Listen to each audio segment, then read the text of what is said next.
بسم الله الرحمن الرحيم.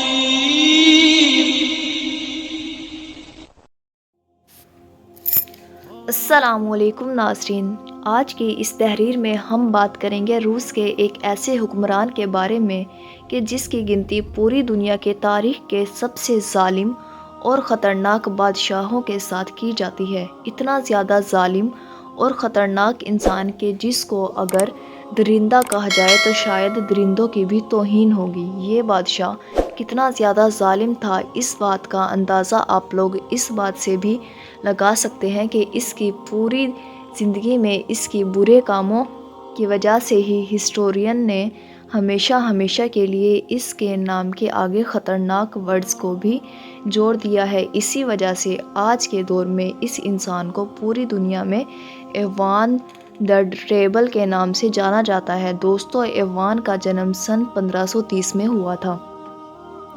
ایوان کی عمر ابھی لگ بھگ 3 سال ہی تھی کہ اچانک اس کا باپ، جو اس دور میں رشیا کا حکمران ہوا کرتا تھا، اس کی موت ہو گئی۔ ایوان کے باپ کی موت ہو جانے کے بعد ایوان کے چچا نے اس کو بادشاہت کی گدی پر بٹھانے کی بھرپور کوشش کی، مگر محل میں رہنے والے وزیروں نے یہ بات ممکن نہ ہونے دی اور اس سے پہلے ہی اس کے چچا کو جیل میں ڈال دیا گیا۔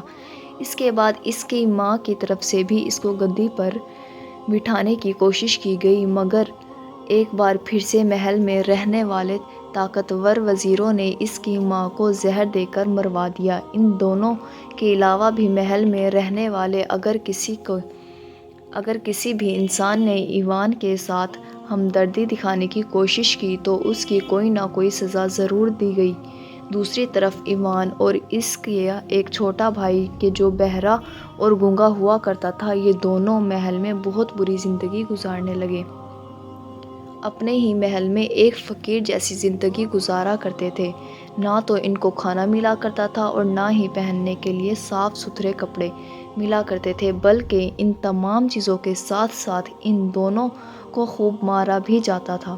دوستوں، اس دور میں محل میں رہنے والے سبھی طاقتور لوگوں نے شیوس نام کے ایک شہزادے کو بادشاہت کی گدی پر بٹھا رکھا تھا، یعنی اسی شہزادے کے ہاتھ میں ساری طاقت دے دی گئی تھی۔ یہ شہزادہ جب کبھی بھی محل میں گھسا کرتا تھا تو ایوان کے سامنے ہی ایسے لوگوں کو ٹارگٹ کیا کرتا تھا جو ایوان سے ہمدردی رکھا کرتے تھے۔ ایوان کے سامنے ہی ان لوگوں کو پہلے مارتا، پھر ان کو جلاتا اور کبھی کبھی تو زندہ انسانوں کی کھال اتروا کر ان کو شہر کے بیچ میں لٹکوا دیا کرتا تھا۔ اس کے بعد وہ ایوان کو بھی نہیں بخشا کرتا تھا۔ وقت پر ایوان کی بھی خوب پٹائی کی جاتی تھی۔ دوسری طرف ایوان جو حد سے زیادہ کمزور تھا اور کچھ بھی نہیں کر سکتا تھا، وہ اپنے غصے کو اتارنے کے لیے جانوروں کا سہارا لیا کرتا تھا۔ وہ جانوروں کے غصے میں پروں کو اکھاڑا کرتا تھا اور کبھی کبھی تو ان کی آنکھیں بھی پھوڑ دیا کرتا تھا۔